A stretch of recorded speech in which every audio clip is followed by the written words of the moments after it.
الحمد لله نحمده ونستعينه ونستغفره ونؤمن به ونتوكل عليه ونعوذ بالله من شرور أنفسنا ومن سيئات أعمالنا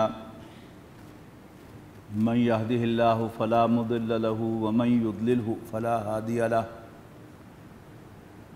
ونشهد أن لا إله إلا الله وحده لا شريك له ونشهد أن سيدنا محمدًا عبده ورسوله أرسله بالهدى ودين الحق ليظهره على الدين كله وكفى بالله شهيدا فصلى الله عليه وسلم تسليما كثيرا كثيرا أما بعد فأعوذ بالله من الشيطان الرجيم بسم الله الرحمن الرحيم يريدون ليطفئوا نور الله بأفواههم والله متم نوره ولو كره الكافرون هو الذي أرسل رسوله بالهدى ودين الحق ليظهره على الدين كله ولو كره المشركون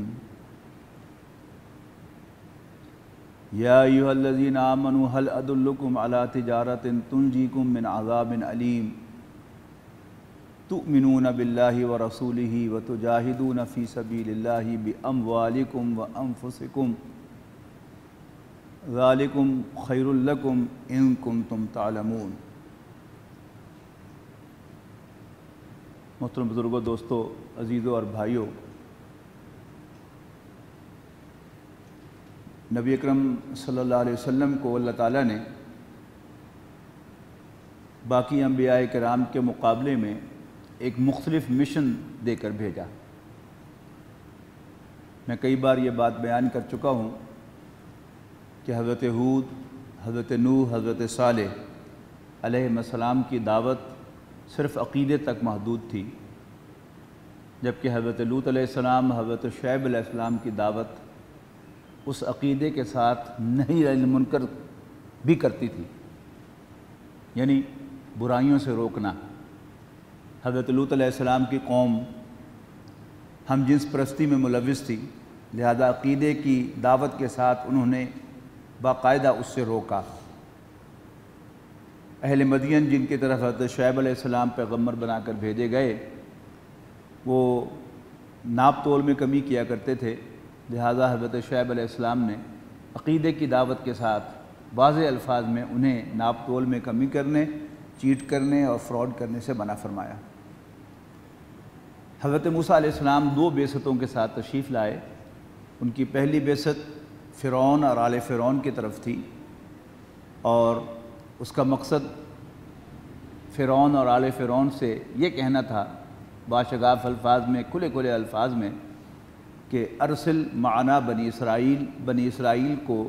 ہمارے ساتھ جانے دو، یعنی انہیں آزاد کر دو اپنی غلامی سے۔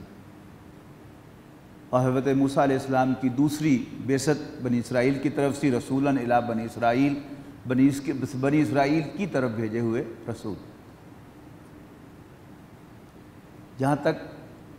بنی اسرائیل کی طرف ان کی بعثت کا تعلق ہے تو ان کا مقصد عقیدے کی تعلیم اور اس کے ساتھ ساتھ انہیں اعمال کی اصلاح کی دعوت دینا تھا۔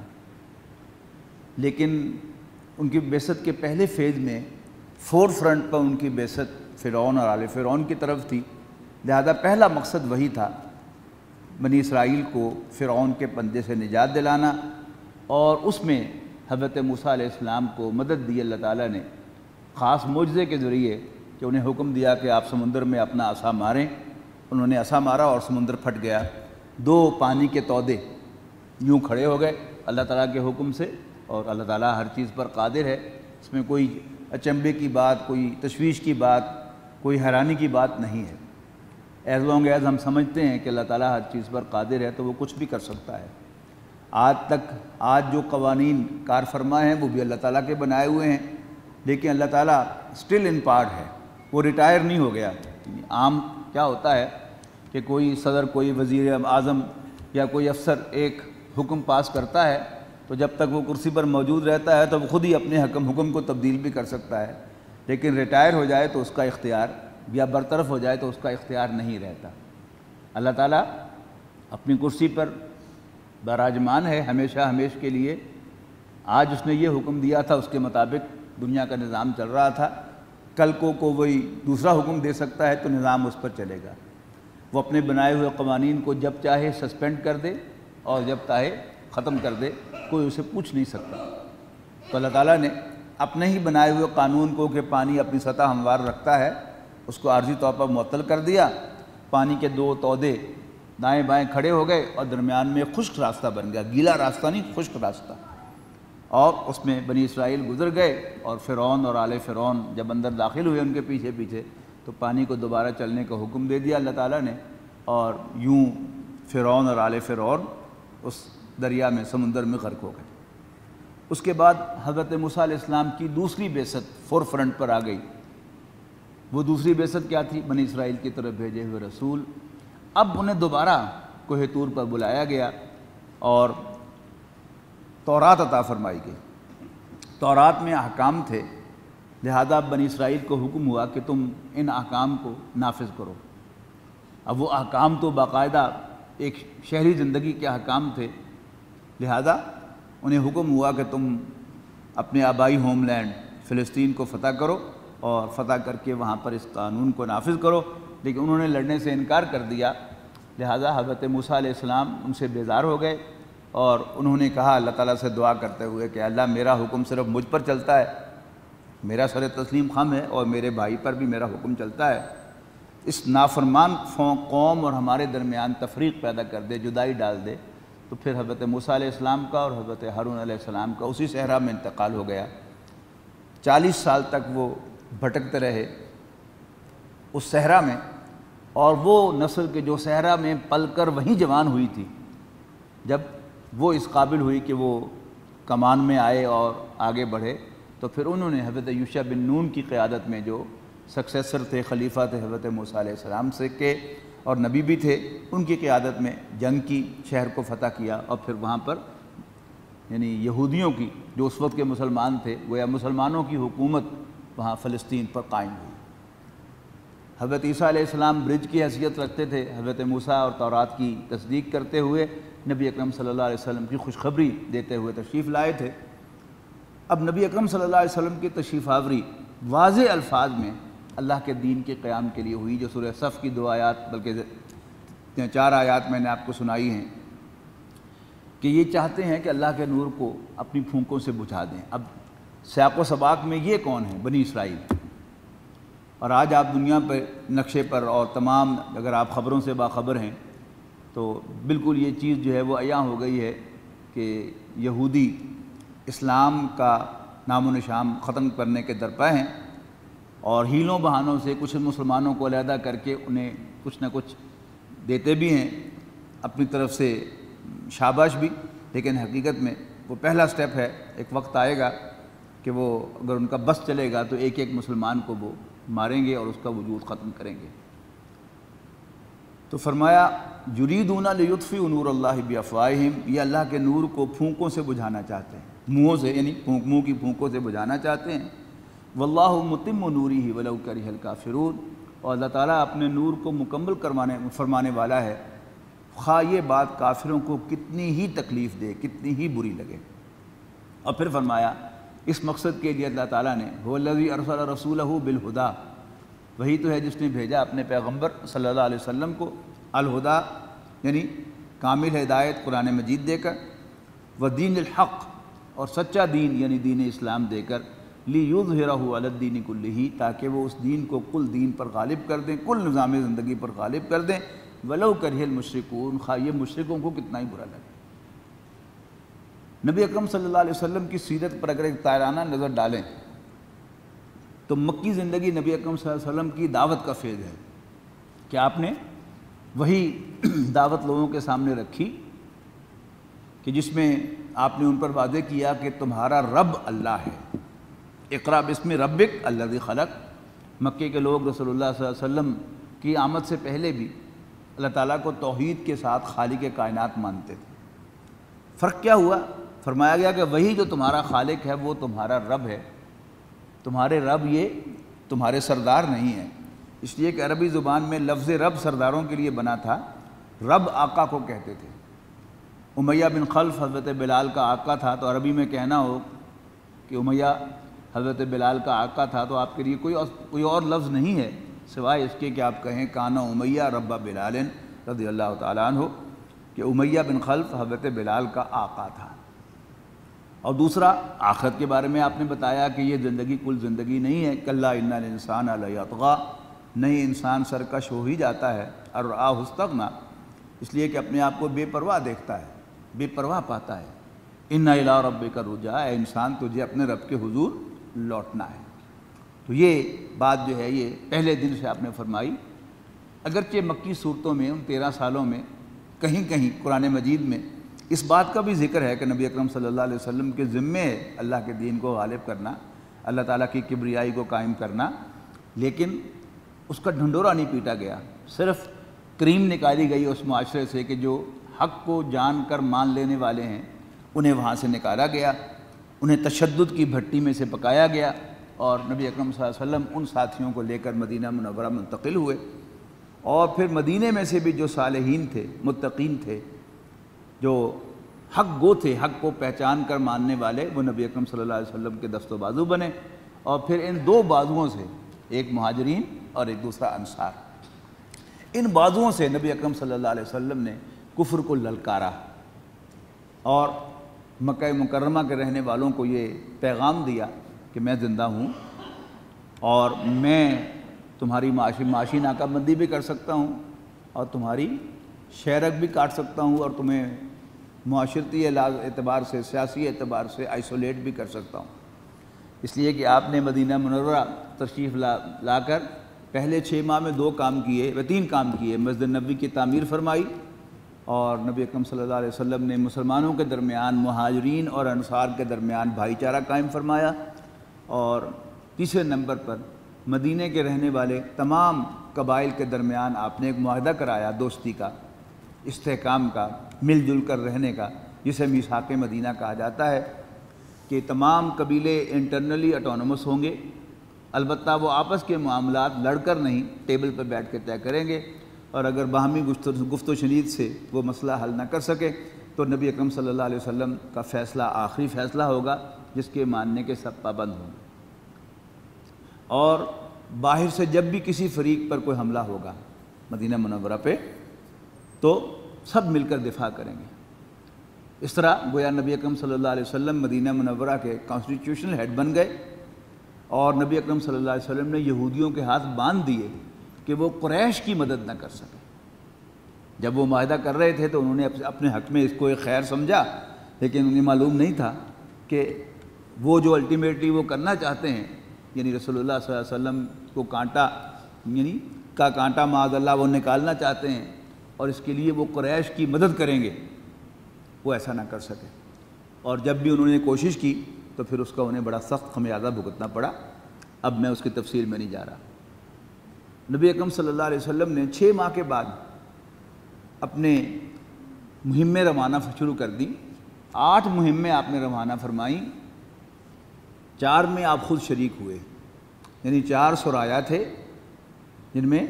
رسول اللہ صلی اللہ علیہ وسلم نے کوئی مہم ترتیب دی لیکن خود شریک نہیں ہوئے،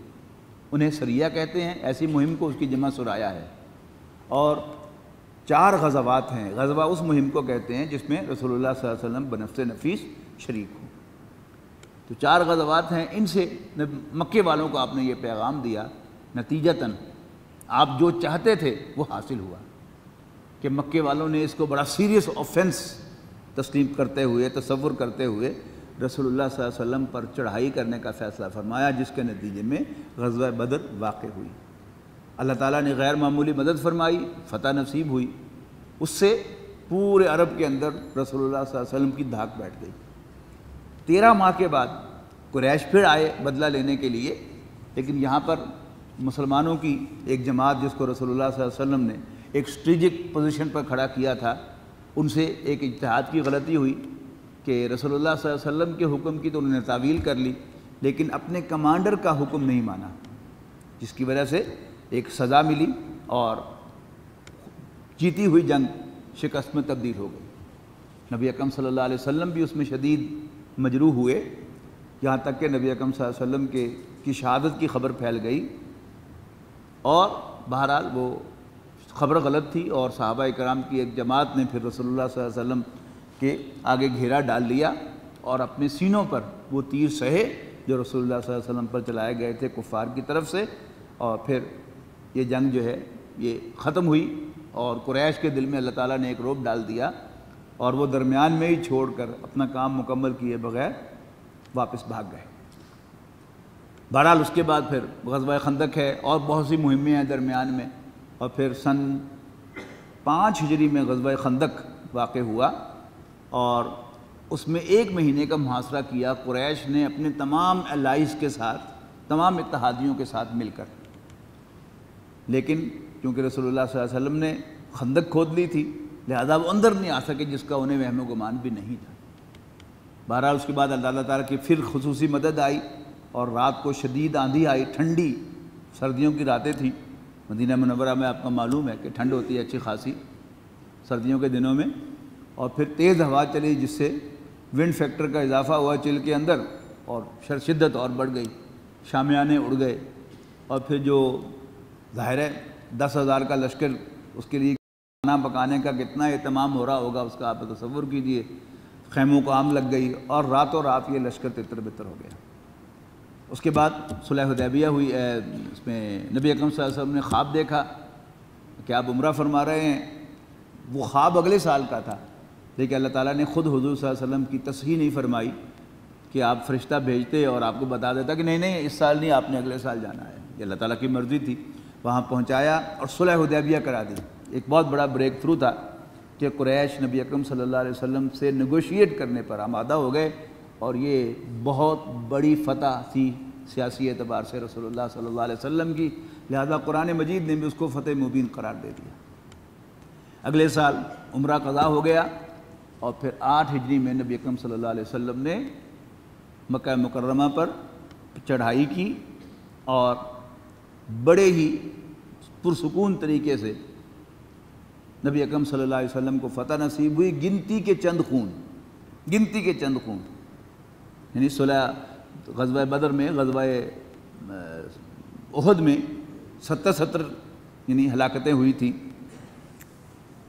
غزوہ بدر میں 70 کافر مارے گئے تھے، غزوہ احد میں 70 مجاہدین نے جام شہادت نوش فرمایا تھا، لیکن فتح مکہ میں گنتی کے چند افراد جو ہیں ان کا خون ہوا ہے، وہ بھی صرف ایک جو انٹری تھی اس سے، جس کی قیادت حضرت خالد ابن ولید کر رہے تھے، باقی سب جو ہے وہ پرامن طریقے سے نبی اکرم صلی اللہ علیہ وسلم نے مکہ فتح کر لیا، اور اللہ کا دین غالب ہو گیا۔ اس کے بعد پھر باقی تھی، غزوہ حنین ہوا، اور پھر غزوہ خیبر ہوا، یہ سب جو ہیں، بلکہ خیبر تو پہلے ہو گیا تھا، تو یہ سب ہوا، اور یہاں تک کہ نبی اکرم صلی اللہ علیہ وسلم کی حیات طیبہ میں پورا جزیرہ نما عرب اسلام کے زیر نگیں آ گیا، اور پھر سن 11 ہجری ربیع الاول کی 12 تاریخ کو نبی اکرم صلی اللہ علیہ وسلم کا وصال ہوا۔ تو کفار نے سمجھا، اسلام کے دشمنوں نے سمجھا کہ اللہ کے رسول اس دنیا سے چلے گئے، تو اب شاید مسلمان ہمارے لیے ترنے والا ہوں گے جنہیں ہم مزے سے کھائیں گے، لیکن وہ ان کا خیال غلط ثابت ہوا۔ حضرت ابوبکر رضی اللہ تعالیٰ عنہ نے چومکھی جنگ لڑی، اور 2 سال کے اندر اندر تمام فتنے فروغ کر دیے۔ اس کے بعد حضرت عمر رضی اللہ تعالیٰ عنہ نے خلافت کا چارج سنبھالا، 10 سال حضرت عمر رضی اللہ تعالیٰ عنہ نے خلافت فرمائی، اور وہ نقوش چھوڑے کہ جو رہتی دنیا کے لیے ایک مثال، ایک رول ماڈل اور روشنی کے مینار بنے۔ یہ علیحدہ بات ہے کہ حضرت عمر رضی اللہ تعالیٰ عنہ کی شروع کی ہوئی چیزیں پوری دنیا استعمال کر رہی ہے، ان سے فائدہ اٹھا رہی ہے، لیکن ان کا شکر ادا کرنے اور ان کی مہربانیوں کا اعتراف کرنے کے لیے تیار نہیں ہے۔ اس کے بعد حضرت عثمان رضی اللہ تعالیٰ عنہ تشریف لائے، تو پھر دوبارہ وہ طاقتیں جو تھیں انہوں نے پھر سر اٹھایا کہ حضرت عمر چلے گئے تو اب شاید ہمارے لیے مسلمان پھر ترنے والا ہوں گے، لیکن 12 سال کے خلافت کے دور میں 8 سال حضرت عثمان رضی اللہ تعالیٰ عنہ کی خلافت بھی اسی شان و شوکت کے ساتھ شروع ہوئی۔ اس کے بعد پھر جو اسلام کی دشمن قوتیں تھیں جن میں سر فہرست یہودی تھے، انہوں نے کہا کہ نہیں ایسے نہیں بات بنے گی، پھر انہوں نے سازشوں کا ایک سلسلہ شروع کیا، یعنی شام میں عراق کے لوگوں کے بارے میں، عراق میں مصر کے لوگوں کے بارے میں افواہیں پھیلائیں کہ وہاں پر تو جی بس یہ جو آپ سب پڑھتے ہیں کہ یہ ہوتا تھا، یہ سب وہ سازش کا حصہ ہے کہ ایسے جیسے تقویٰ نام کی کوئی چیز جو ہے وہ حکومت کے اہلکاروں میں اور اس کے ذمہ داروں کے اندر باقی نہیں رہی، یعنی یہ ریومر پھیلائی۔ لیکن ظاہر بات ہے کہ اسلام چونکہ ایمان اور تقویٰ کی بنیاد پر کھڑا ہوا تھا، لہذا ہر مسلمان نے محسوس کیا کہ نہیں یہ تو بڑی غلط بات ہے، یہ تو بڑی زیادتی ہے، ایسا تو نہیں ہونا چاہیے، ایسا تو نہیں ہونا چاہیے۔ یہ ہوتا ہے کہ نظام ٹھیک چل رہا ہے، جب پتہ چلتا ہے کہ فلاں یہ ہو رہا ہے تو جو بھی اس نظام کے ساتھ مخلص ہوگا وہ ضرور اس کا نوٹس لے گا کہ نہیں یہ انتہائی غلط بات ہے، ایسا نہیں ہونا چاہیے۔ وہی ہوا کہ 10,000 بلوائی حضرت عثمان رضی اللہ تعالیٰ عنہ کو قتل کرنے کے لیے مختلف جگہوں سے بیک وقت پہنچے، یعنی اگر تو کوئی ایک طرف کی کوئی خیال ہوتا کہ وہاں سے کچھ ہوا ہے تو کسی ایک طرف سے آتے، لیکن ایک ہی تاریخ میں ادھر سے بھی لوگ آ رہے ہوں، ادھر سے بھی بلوائی آ رہے ہوں، ادھر سے بھی بلوائی آ رہے ہوں، اس کا مطلب یہ ہے کہ اس کے پیچھے کوئی بڑی سازش ہے جس نے باقاعدہ پہلے وہ ریومرز وہ افواہیں پھیلائی ہیں اور پھر اس کے بعد اس سازش کو آرگنائز کیا ہے اور آرگنائز کر کے حضرت عثمان رضی اللہ تعالیٰ عنہ پر وہ حملہ آور ہوئے ہیں۔ اب مدینہ منورہ میں موسم تھا حج کا، حضرت عثمان رضی اللہ تعالیٰ عنہ کی شہادت 18 ذی الحج کو واقع ہوئی ہے، اور اکابر صحابہ خاص طور پر عشرہ مبشرہ میں سے جو زندہ تھے ان میں صرف حضرت علی رضی اللہ تعالیٰ عنہ موجود تھے، اور ام المومنین میں سے یعنی سب سے اہم زوجہ محترمہ حضرت عائشہ رضی اللہ تعالیٰ عنہ وہ بھی حج پر گئی ہوئی تھی، لہذا جب واپس آئے تو حضرت عائشہ رضی اللہ تعالیٰ عنہ نے، حضرت عثمان کی شہادت ہو گئی، حضرت عائشہ رضی اللہ تعالیٰ عنہ نے ظاہر ام المومنین کی حیثیت تھی، وہ جو دوسرے لوگ تھے یہاں پر موجود انہیں آگے بڑھنے کا کہا کہ جی آپ ام المومنین ہیں، آپ کا ایک حق ہے اس امت کے اوپر اور آپ کی ذمہ داری بنتی ہے کہ آپ یہاں پر اب کچھ سٹینڈ لیں۔ تو حضرت طلحہ اور حضرت زبیر رضی اللہ تعالیٰ عنہما یہ دونوں بھی عشرہ مبشرہ میں سے ہیں، انہوں نے ان کا ساتھ دیا، اور حضرت علی رضی اللہ تعالیٰ عنہ کے خلاف اصل میں یہ سارا کا سارا معاملہ ہوا کہ ان سینئر صحابہ نے یہ ایزیوم کیا حالات کو دیکھ کر کہ شاید حضرت علی رضی اللہ تعالیٰ عنہ بھی اس سازش کا حصہ ہیں، اس لیے کہ ان بلوائیوں نے حضرت علی رضی اللہ تعالیٰ عنہ کے ہاتھ پر بیعت کر لی، اور حالات کی جو نزاکت تھی اس کو دیکھتے ہوئے حضرت علی رضی اللہ تعالیٰ عنہ نے ان کی بیعت قبول کر لی۔ اب جب تقاضا کیا انہوں نے جو باقی سب گورنر سے کہ تم بھی یعنی مجھے ریکگنائز کرو، اس کا طریقہ تو یہی ہے کہ بیعت کرو میری آگے، تو انہوں نے تقاضا کیا کہ پہلے آپ بلوائیوں سے حضرت عثمان رضی اللہ تعالیٰ عنہ کے خون کا قصاص لیں پھر ہم آپ کی بیعت کریں۔ اب حضرت علی رضی اللہ تعالیٰ عنہ نے وہ حضرت معاویہ کا خط مسجد نبوی میں پڑھ کر سنایا تو 5,000 بلوائی مسجد میں کھڑے ہو گئے کہ جی ہمیں قاتلین عثمان لیجیے آپ ہم سے قصاص۔ اس کا مطلب کیا تھا کہ حضرت علی رضی اللہ تعالیٰ عنہ بالفعل ان ایفیکٹو ہو گئے کہ ان کو یعنی کرسی پر بٹھانے والے بھی وہی، اور تعداد جو ہے وہ اتنی زیادہ تھی کہ حضرت علی رضی اللہ تعالیٰ عنہ کے لیے یہ ممکن نہ رہا۔ لیکن حضرت معاویہ، حضرت عمرو بن العاص یہ جو گورنرز تھے مختلف علاقوں کے، ان کا تقاضا یہ تھا کہ آپ جو ہیں پہلے ایسا کریں۔ یہ ذہن رکھیے گا کہ یہ سچویشن کیوں ہے، ہمارے لیے یہ سب بڑے ہیں، اگر ہم زمین پر کھڑے ہیں تو ہمیں آسمان پر بیٹھے ہوئے نظر آتے ہیں، لیکن آپس میں وہ کیا تھے، یعنی ہم پلہ تھے، یہ سب رسول اللہ صلی اللہ علیہ وسلم کے صحابی ہیں، اور سب کا بہرحال اونچا مقام ہے۔ حضرت عائشہ رضی اللہ تعالیٰ عنہ حضور صلی اللہ علیہ وسلم کی چہیتی بیوی ہیں، ام المومنین ہیں، ان کا ایک اپنا مقام ہے۔ حضرت علی رضی اللہ تعالیٰ عنہ حضور صلی اللہ علیہ وسلم کے داماد بھی ہیں، چچا زاد بھائی بھی ہیں، عشرہ مبشرہ میں سے بھی ہیں، ان کا بھی اپنا ایک مقام ہے۔ حضرت طلحہ، حضرت زبیر رضی اللہ تعالیٰ عنہما یہ بھی عشرہ مبشرہ میں سے ہیں، یعنی ان 10 صحابہ میں شامل ہیں جنہیں رسول اللہ صلی اللہ علیہ وسلم نے اسی دنیا میں جنتی خوشخبری دے دی، تو وہ بھی آپس میں ایک دوسرے کا ہم پلہ ہیں۔ تو ہمارے لیے جو ہیں یہ سب اونچے ہیں، لیکن وہ آپس میں بہرحال ایک ہی لیول پر تھے، اور ظاہر حالات جو بھی سامنے سرکمسٹانسز ہیں ان کی بنیاد پر وہ فیصلہ کرتے تھے کہ سرکمسٹانسز کیا ہیں کہ حضرت عثمان رضی اللہ تعالیٰ عنہ کو شہید کیا گیا، باقی ان کا جو مقام اس اعتبار سے ہے وہ میں پچھلی دفعہ عرض کر چکا ہوں کہ حضرت عثمان رضی اللہ تعالیٰ عنہ کمزور انسان نہیں تھے، یہ ان پر بہت برا الزام ہے، غلط الزام ہے، بڑے صاحب استقامت آدمی تھے۔ اصل مضبوط آدمی وہ ہوتا ہے جس کے اندر استقامت ہوتی ہے، اپنے فیصلے پر قائم رہتا ہے، اور جو فیصلہ جس کو وہ صحیح سمجھے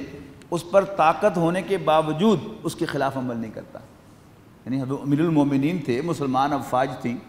تو کیا ان بلوائیوں پر قابو پانا مشکل تھا؟ نہیں، ہرگز مشکل نہیں تھا، لیکن ان کا موقف کیا تھا کہ میں کسی اپنی حفاظت کے لیے، اپنی جان بچانے کے لیے کسی مسلمان کلمہ گو کا خون نہیں بہانا چاہتا۔ اپنے اوپر قیاس کیجئے نا، ہم پر یہ واقعہ پیش آئے تو ڈوبتے کو تنکے کا سہارا ہوتا ہے، محاورہ ایسے تو نہیں بنا ہوا، لیکن حضرت عثمان رضی اللہ تعالیٰ عنہ نے ایک موقف اختیار کیا کہ اسلام کی روح سے ایک مسلمان دوسرے مسلمان کا ہم کفو ہے، میں بھی کلمہ گو ہوں اور ایک عام مسلمان بھی کلمہ گو ہے، تو میری حفاظت کے لیے کسی مسلمان کلمہ گو کا خون نہیں بہا جائے گا۔ بڑی زبردست موقف ہے۔ حضرت عمر نے بھی یہی کیا، حضرت عثمان نے بھی یہی کیا، اور پھر حضرت علی رضی اللہ تعالیٰ عنہ کی کوفہ کے اندر شہادت ہوئی، وہ بھی اسی بات کی گواہ ہے کہ واقعتاً یہ جو ہٹو بچو آج ہمارے حکمران جو ہے وہ کرتے ہیں، یہ اسلام کا کلچر نہیں ہے۔ اسلام کی روح سے تمام مسلمان برابر ہیں، اور کسی مسلمان کا خون دوسرے مسلمان سے بڑھیا نہیں ہے، اور حکام کو یہ اختیار حاصل نہیں ہے کہ وہ اپنی جان کی حفاظت کے لیے سپاہی کھڑے کریں اور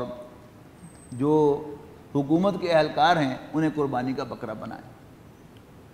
اس کے بعد بہرحال ہوا یہ کہ حضرت علی رضی اللہ تعالیٰ عنہ جن لوگوں نے ان کی بیعت کر لی وہ ان کی رعایا بن گئے، ان کی عمارت میں آ گئے، لیکن جب معاملہ سیٹل نہ ہوا تو حضرت معاویہ رضی اللہ تعالیٰ عنہ نے علیحدہ جو ہے وہ خلافت لے لی۔ پھر مسلمانوں پر جو مسلمان سینئر تھے انہوں نے ان کے درمیان کوشش کی کہ کوئی مصالحت ہو جائے۔ اس مصالحت کی کوشش میں دونوں نے اپنا اپنا ایک نمائندہ مقرر کیا کہ یہ آپس میں گفتگو کریں گے، جیسے وکیل مقرر کیے جاتے ہیں وہ مقرر ہوئے۔ تو حضرت معاویہ رضی اللہ تعالیٰ عنہ کی طرف سے حضرت عمرو بن العاص رضی اللہ تعالیٰ عنہ، اور حضرت علی رضی اللہ تعالیٰ عنہ کی طرف سے حضرت موسیٰ اشعری رضی اللہ تعالیٰ عنہ یہ مقرر ہوئے میڈیٹر۔ تو وہاں انہوں نے کہا کہ جی ہم ایک دوسرے کے جو اپنے جو ہمارے ہیں موکل ان کو ہم معطل کر دیں ان کی خلافت کو، تب بات چلے تو زیادہ مؤثر بات ہوگی۔ تو حضرت موسیٰ اشعری رضی اللہ تعالیٰ عنہ نے حضرت علی کو معزول کر دیا، اور حضرت عمرو بن العاص نے حضرت معاویہ کو معزول کرنے سے انکار کر دیا۔ تو اب اس اعتبار سے حضرت معاویہ رضی اللہ تعالیٰ عنہ کی خلافت انٹیکٹ تھی، اور حضرت علی کے اپنے ہی وکیل نے انہیں معزول کر دیا تو ان کی خلافت ختم ہو گئی۔ تو پہلے تو صرف یہ دو طاقتیں تھیں، اب جب کہ حضرت علی رضی اللہ تعالیٰ عنہ کی خلافت جو ہے وہ معزول شمار ہو گئی اور حضرت معاویہ کی معزول شمار نہ ہوئی، تو حضرت معاویہ نے خلافت کی باقاعدہ بیعت لی۔ اس سے پہلے انہوں نے خلافت کی بیعت نہیں لی تھی، لیکن بہرحال یہ دونوں پیرل خلیفہ چل رہے تھے، لیکن بہرحال وہ ایک جھگڑے کا شکار ہو گئی۔ تو اب حضرت علی رضی اللہ تعالیٰ عنہ کی خلافت بھی اپنے اعتبار سے چلتی رہی گئی۔ کہا یہ کیا گیا کہ چونکہ وہ نیگوسیشن جو تھی وہ ناکام ہو گئی، لہذا حضرت علی رضی اللہ تعالیٰ عنہ کی خلافت بھی انٹیکٹ ہے اس بیعت کی بنیاد پر جو حضرت عثمان کی خلافت کے بعد ان کی شہادت کے بعد ہوئی تھی، اور حضرت معاویہ کی خلافت جو ہے وہ بھی ہو گئی اس لیے اعتبار سے کہ اس نیگوسیشن میں ان کے اپنے وکیل نے، حضرت علی کے اپنے وکیل نے انہیں معزول کر دیا۔ اب دو پیرل خلافتیں چلتی رہی۔ پھر حضرت علی رضی اللہ تعالیٰ عنہ کی انہوں نے اپنا جو دارالحکومت تھا اس کو شفٹ کر لیا کوفہ، اور کوفہ پہنچ کر انہوں نے اعلان کیا کہ بھئی میں یہ ہوں، یہ دیکھو میرے یہ ہیں اثاثہ جات، اگر جب میں یہاں سے نکلوں میرے اثاثہ جات میں کوئی زیادتی ہو تو پھر تم مجھے پکڑ لینا۔ اب ہمارے بڑے سے بڑے لیڈر کو تکلیف ہوتی ہے کہ جی کون ہوتے ہیں عوام مجھ سے اثاثہ جات پوچھنے والے؟ اسلام کا کلچر نوٹ کیجئے یہ ہے۔ بہرحال حضرت علی رضی اللہ تعالیٰ عنہ کی شہادت ہو گئی۔ حضرت علی رضی اللہ تعالیٰ عنہ کی سکسیشن حضرت حسن رضی اللہ تعالیٰ عنہ کے پاس آئی۔ جب حضرت علی رضی اللہ تعالیٰ عنہ پر قاتلانہ حملہ ہوا تو اب مسئلہ پیش آیا کہ آپ کی جو خلافت ہے اس میں سکسیسر کون ہوگا؟ تو لوگوں نے کہا کہ جی آپ اپنے بیٹے حسن کو، یعنی حضرت حسن بن علی رضی اللہ تعالیٰ عنہ کو اپنا خلیفہ، اپنا سکسیسر نامینیٹ کر دیں۔ حضرت علی نے فرمایا کہ نہیں، یہ تمہارا معاملہ ہے، نہ میں تم سے کہتا ہوں کہ تم حسن کو نامینیٹ کرو، نہ میں کہتا ہوں کہ تم نہ کرو، تمہارا معاملہ ہے، تم خود اپنا امیر جو ہے اس کا انتخاب کرو۔ بہرحال حضرت علی کی شہادت ہو گئی، اور جو حضرت علی رضی اللہ تعالیٰ عنہ کی زیر کمان، ان کے زیر امارت جو لوگ تھے، انہوں نے حضرت حسن رضی اللہ تعالیٰ عنہ کو اپنا خلیفہ منتخب کیا، اور پھر یہ دو پیرل خلافتیں حضرت حسن کی اور حضرت معاویہ کی چلتی رہی۔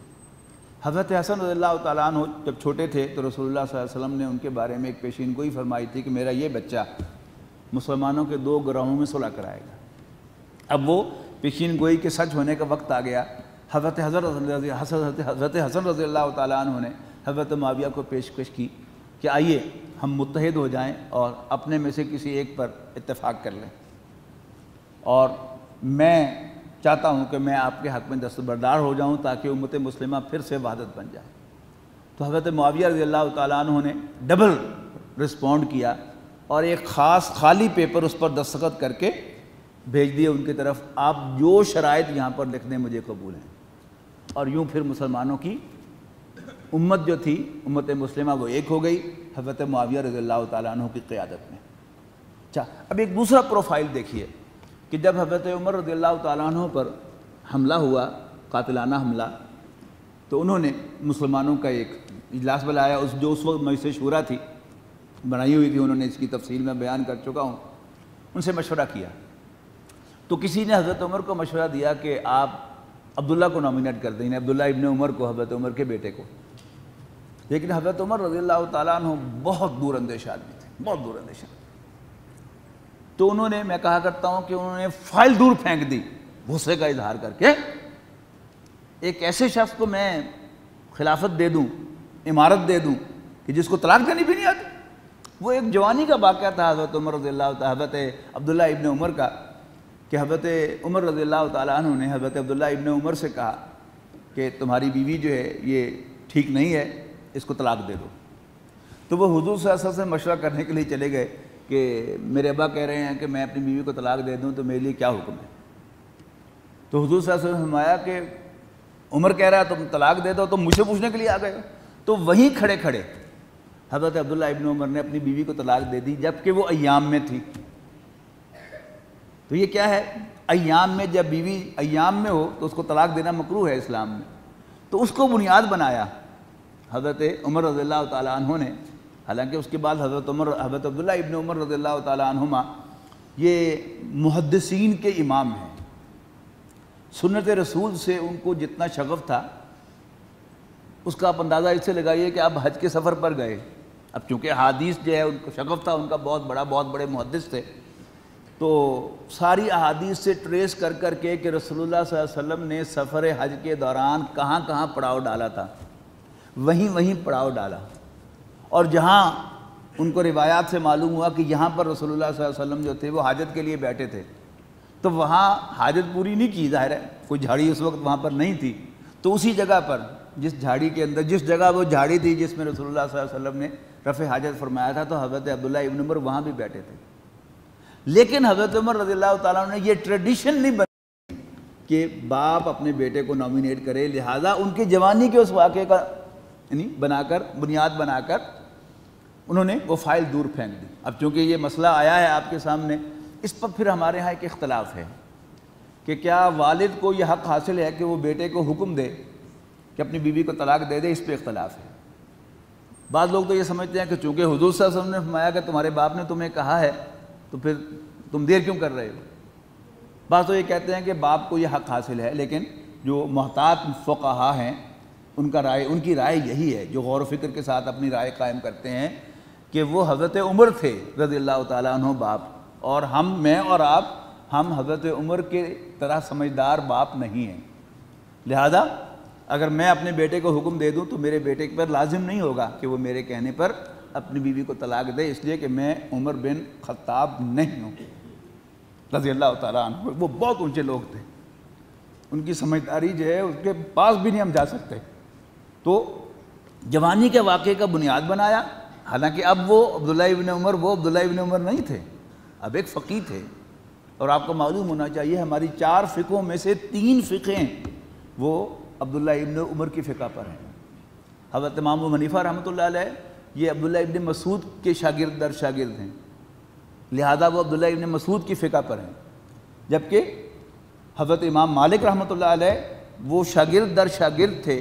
حضرت عبداللہ ابن عمر رضی اللہ تعالیٰ عنہما کے، پھر ان کے آگے شاگرد ہیں اسی سلسلے میں امام شافعی، انہی کے آگے پھر سلسلے وار شاگرد ہیں امام احمد بن حنبل۔ تو 3 فقہ حضرت عبداللہ ابن عمر کی فقہ پر ہیں، ہماری ان کی فقاہت پر ہیں، لیکن اس کے باوجود حضرت عمر رضی اللہ تعالیٰ عنہ نے جوانی کے اس واقعے کو بنیاد بنا کر ان کی فائل دور پھینکی، اس کو تو نام ہی نہ لو، اور ساتھ ہی ایک کمیٹی بنائی 6 آدمیوں کی، یعنی باقی جتنے بھی عشرہ مبشرہ اس وقت موجود تھے ان کی کمیٹی بنائی کہ یہ اپنے میں سے کسی کو امیر منتخب کریں گے۔ اچھا، اب عشرہ مبشرہ میں حضرت سعید ابن زید بھی شامل تھے کہ جو حضرت عمر کے بہنوئی تھے، حضرت فاطمہ بنت خطاب کے شوہر، اور حضرت عمر کے ایمان کا ذریعہ بننے والے تھے، لیکن حضرت عمر نے ان کو بھی ڈسکوالیفائی کر کے کمیٹی میں شامل کیا، لیکن کہا کہ سعید امیر نہیں بن سکے گا۔ اب ان دونوں کو آپس میں ملائیں تو کیا مطلب ہے کہ کسی رشتہ دار کو میری سکسیشن ہرگز نہ ملے، نہ میرے بیٹے کو ملے نہ میرے بہنوئی کو ملے، تو وہ ہے اونچا مقام۔ اب حالات میں تبدیلی آئی تو حضرت علی رضی اللہ تعالیٰ نے اصولی بات کی کہ یہ تمہارا کام ہے، مجھے یہ حق نہیں پہنچتا کہ میں تمہیں کہوں کہ تم اس کو نہ کرو، اور نہ میں یہ کہتا ہوں کہ تم اس کو کرو، یہ تمہارا حق ہے، تم اپنا حق ایکسرسائز کرو۔ اب اور دریا میں سے بہت سا پانی وقت کا بہہ گیا، اب حضرت معاویہ رضی اللہ تعالیٰ عنہ کو وہی ابو موسیٰ اشعری رضی اللہ تعالیٰ عنہ کے حضرت علی کے وکیل بنے تھے اس ریکنسیلیشن کے پروسیس میں، انہوں نے ہی مشورہ دیا حالات کو دیکھ کر حضرت معاویہ کو کہ اب حالات جو ہیں وہ بدل چکے ہیں، اور اگر اب ایک خاندان جو ہے وہ پورا کا پورا حکومت کی پشت پر نہیں ہوگا تو پھر اب یہ نظام نہیں چلے گا، لہٰذا آپ اپنے بیٹے یزید بن معاویہ کو نومینیٹ کریں۔ حضرت معاویہ نے نومینیٹ کیا، سب نے ان کی سکسیشن کی اس تجویز کو قبول کر لیا، 5 صحابہ نے اس کو قبول نہیں کیا۔ وہ 5 صحابہ کون سے ہیں؟ حضرت عبد الرحمن بن ابو بکر رضی اللہ تعالیٰ عنہ، ابو بکر کے بیٹے، حضرت ابو بکر کے بیٹے، عبداللہ ابن عمر رضی اللہ تعالیٰ عنہما، حضرت عمر کے بیٹے، عبداللہ بن عباس رضی اللہ تعالیٰ عنہما، حضور کے چچا حضرت عباس کے بیٹے، اور حضرت حسین ابن علی رضی اللہ تعالیٰ عنہما، حضرت علی کے بیٹے، اور حضرت عبداللہ بن زبیر، وہ عشرہ مبشرہ میں سے صحابی زبیر جو ہیں ان کے بیٹے۔ ان 5 نے بیعت ولی عہدی کی بیعت نہیں کی، لیکن حضرت معاویہ نے ان کو مجبور نہیں کیا۔ اس کے بعد جب حضرت معاویہ کا انتقال ہوا تو اب یزید ابن معاویہ جو ہے وہ خلیفہ بنے، حضرت عبد الرحمن ابن ابو بکر کا انتقال ہو چکا تھا، اب ان چاروں نے پھر بیعت نہیں کی، لیکن یزید نے ان کو مجبور نہیں کیا۔ حضرت عبداللہ بن عباس، حضور صلی اللہ علیہ وسلم کے چچا زاد بھائی، اور حضرت عبداللہ ابن عمر، حضرت عمر کے صاحبزادے رضی اللہ تعالیٰ عنہما، ان لوگوں نے اس کے خلاف تحریک چلانا جو ہے وہ صحیح نہیں سمجھا کہ ٹھیک ہے انہوں نے کر لیا، ہم بیعت نہیں کرتے، لیکن حضرت حسین رضی اللہ تعالیٰ عنہ اور حضرت عبداللہ بن زبیر رضی اللہ تعالیٰ عنہما نے اس چیز کو قبول نہیں کیا اور ان کے خلاف باقاعدہ خروج کا فیصلہ کیا۔ حضرت عبداللہ بن زبیر نے مدینے میں رہ کر اس کا فیصلہ کیا، اور حضرت علی رضی اللہ تعالیٰ عنہ کو حضرت حسین بن علی رضی اللہ تعالیٰ عنہما کو خطوط آنے شروع ہوئے کوفہ سے کہ ہم تو بہت تنگ ہیں یزید سے اور یزید بن معاویہ سے، لہذا ہم تو آپ کو اپنا امیر جو ہے وہ مانتے ہیں، تو آپ یہاں تشریف لے آئیں۔ تو حضرت حسین بن علی رضی اللہ تعالیٰ عنہما نے اپنے چچا زاد بھائی مسلم بن عقیل کو بھیجا کہ جا کے تحقیق کر کے آؤ۔ تو وہاں جب وہ لوگوں سے مل رہے تھے تو ظاہر مخبری ہو گئی کہ یہ جو خلافت کے خلاف جو خروج ہونے والا ہے، جو بغاوت ہونے والی ہے، ظاہر ہے کوئی بھی حکمران اس کو پسند نہیں کرتا، ان کو قتل کر دیا گیا۔ حضرت حسین رضی اللہ تعالیٰ عنہ حج کرنے کے لیے مکہ مکرمہ تشریف لے گئے تھے، وہاں کوئی ایسی سچویشن جو ہے ان کے سامنے کریٹ کی گئی کہ وہ حج کیے بغیر جو ہے وہ ادھر چل پڑے کوفہ کی طرف۔ راستے میں ان کو خبر مل گئی، محسوس ہوا کہ وہاں کوئی معاملہ گڑبڑ ہے۔ راستے میں پتہ چلا کہ حضرت مسلم بن عقیل کی شہادت واقع ہو گئی ہے، اور حضرت حسین رضی اللہ تعالیٰ عنہ نے اب وہاں سے واپسی کا ارادہ کیا کہ نہیں، لیکن حضرت مسلم العقیل کے بیٹے نے تقاضا کیا کہ جی میرے باپ کے خون کا قصاص تو لیا جانا چاہیے۔ اب ظاہر ہے کہ حضور صلی اللہ علیہ وسلم کے نواسے جو ہے وہ اتنے کورے تو نہیں ہو سکتے کہ اپنے مقصد کے لیے بھیجا مسلم بن عقیل کو اور اب پھر اس کے لیے کھڑے نہ ہوں، لہذا حضرت حسین رضی اللہ تعالیٰ عنہ نے پھر پیش قدمی کا ارادہ فرمایا اور پھر یہ واقعہ جو ہے وہ پیش ہوا جس کو آپ واقعہ کلبرا کے نام سے پہچانتے ہیں۔ اس میں پھر کیا کیا رنگ بھرے گئے ہیں، وہ پھر رنگ بھرنے کی باتیں ہیں، لیکن اصل سٹوری جو ہے وہ میں سمجھتا ہوں کہ ہر مسلمان کو معلوم ہونی چاہیے کہ 10 محرم کو یہ کیا واقعہ ہوا تھا، اس کی اصل بنیاد کیا تھی اور کس طرح پھر حضرت حسین ابن علی رضی اللہ تعالیٰ عنہ بنیادی موقف وہی جو میں نے پہلے بھی پچھلی دفعہ عرض کیا تھا کہ حضرت عمر، حضرت عثمان اور حضرت علی رضی اللہ تعالیٰ عنہم کی شہادتیں یہ اسلام کے معاشرتی نظام کی شہادتیں ہیں کہ انہوں نے اپنی جان دے کر گواہی دی، شہادت دی اس بات کی کہ اسلام میں تمام مسلمان برابر ہیں۔ المسلم کفو لکل مسلم، ہر مسلمان دوسرے مسلمان کا ہم پلہ ہے، ہم کف ہے۔ اور حضرت حسین رضی اللہ تعالیٰ عنہ نے بنیادی طور پر اس بات کو صحیح نہیں سمجھا کہ باپ بیٹے کو نومینیٹ کرے، لہذا اس کے خلاف وہ کھڑے ہوئے، تو یہ شہادت جو ہے یہ اسلام کے سیاسی نظام کی شہادت ہے۔ لیکن اس میں حالات و واقعات پیش آئے، کس دھوکے میں وہ مبتلا ہوئے اور کس طرح کوفے کے لوگوں نے دھوکہ دیا۔ پھر ظاہر ہے کہ اگر وہ سارے خطوط جو حضرت حسین رضی اللہ تعالیٰ عنہ کے پاس تھے،